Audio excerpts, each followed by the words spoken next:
എല്ലാവർക്കും നമസ്കാരം. ശ്രീമന്നാരായണീയത്തിൽ 4-ാമത്തെ ദശകത്തിൽ 9-10 ശ്ലോകങ്ങളാണ് ഇന്ന് പാരായണം ചെയ്യുന്നത്. സർവത്ര ഗോവിന്ദനാമസങ്കീർത്തനം ഗോവിന്ദ ഗോവിന്ദ.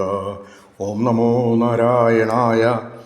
ഓം നമോ ഭഗവതേ വാസുദേവായ. ത്വൽസമാധി വിജയേതു യഃ പുനർമമുക്ഷുമക്ഷരസികാക്രമേണ വാ യോഗവശ്യമനിലം ഷടാശ്രയൈമുന്നയേത്യജ സുഷുമ്നയാശനൈഃ.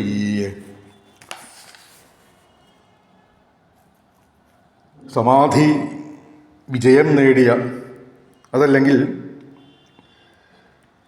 നിർവികൽപ്പ സമാധി എന്ന ആ അനുഷ്ഠാനത്തിനൊക്കെ കൈവരിച്ച് സമാധി വിജയം നേടിയ ശ്രീശുകൻ, ശ്രീനാരദ മഹർഷി തുടങ്ങിയിട്ടുള്ള യോഗീശ്വരന്മാരുടെ അവസ്ഥ, അല്ലെങ്കിൽ അവരുടെ ആ ഉപാസനാക്രമം ആണ് ഈ ശ്ലോകങ്ങളിൽ കൂടി പ്രതിപാദിക്കുന്നത്.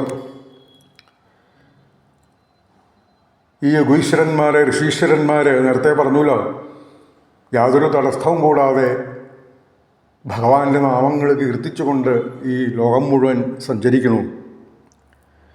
പിന്നെ ഈ ശ്ലോകത്തിൽ ഭഗവാനിൽ നിർവികൽപ്പ സമാധിയെ നേടി കഴിയുമ്പോൾ, അതല്ലെങ്കിൽ സമാധി വിജയം നേടിക്കഴിയുമ്പോൾ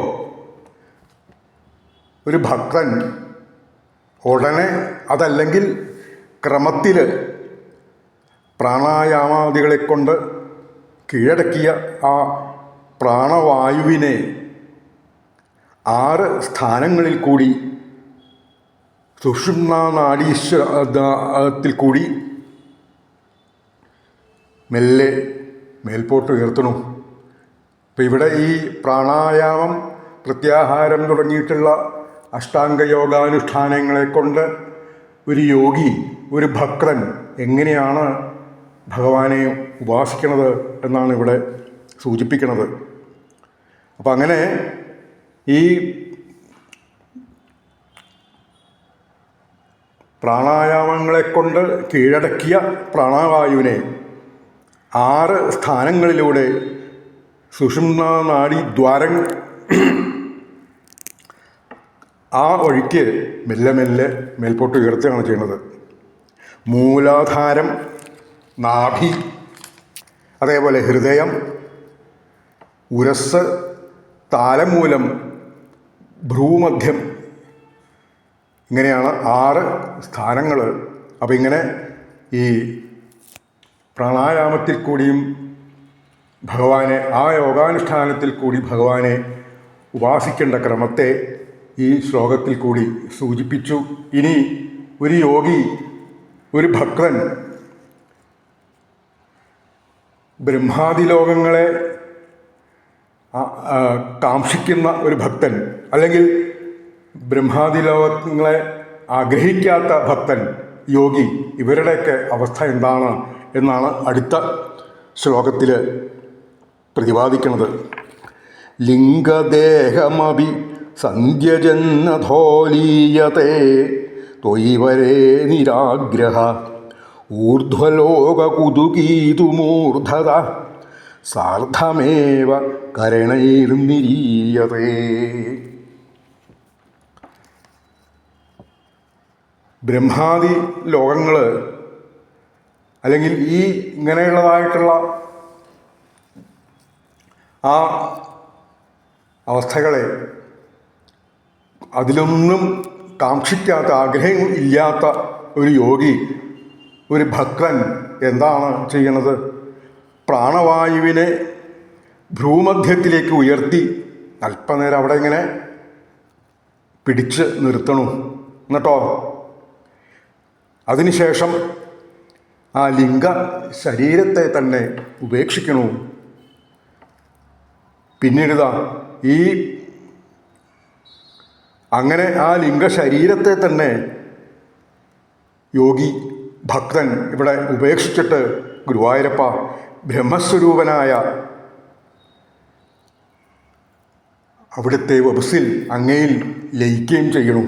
എന്നാൽ വേറൊരു കൂട്ടർ ബ്രഹ്മാദി ലോകങ്ങൾ കാക്ഷിക്കുന്ന, കൊതിക്കുന്ന, ആഗ്രഹിക്കുന്നവരാകട്ടെ അവരെന്താ ചെയ്യണത്? അവർ ബ്രഹ്മരന്ധ്രത്തിലൂടെ സൂക്ഷ്മ ശരീരത്തോടുകൂടി തന്നെ നിർഗമിക്കുന്നു, വർത്തിക്കുന്നു.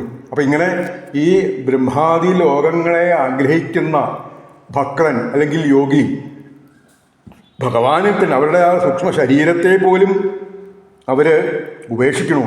അതാണ് ആ ലിംഗശരീരത്തെ പോലും ഉപേക്ഷിച്ചിട്ട് ഗുരുവായൂരപ്പ അങ്ങയിൽ ലയിക്കണു. എന്നാൽ ഈ ബ്രഹ്മാദി ലോകത്തെ ആഗ്രഹിക്കുന്നവരോ അവർ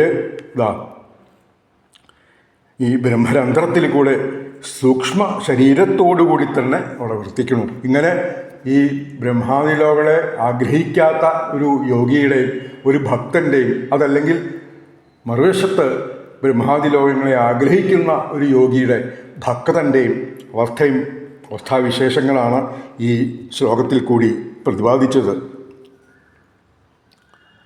പഞ്ചപ്രാണമനോ ബുദ്ധിദേശേന്ദ്രിയ സമന്വിതം അപഞ്ചീകൃതഭൂതോദ്ധം സൂക്ഷ്മാംഗം ഭോഗസാധനം. ഇതാണ് ഈ സൂക്ഷ്മ ശരീരത്തിൻ്റെ ലക്ഷണം എന്നുകൂടി ഇവിടെ സൂചിപ്പിക്കണം.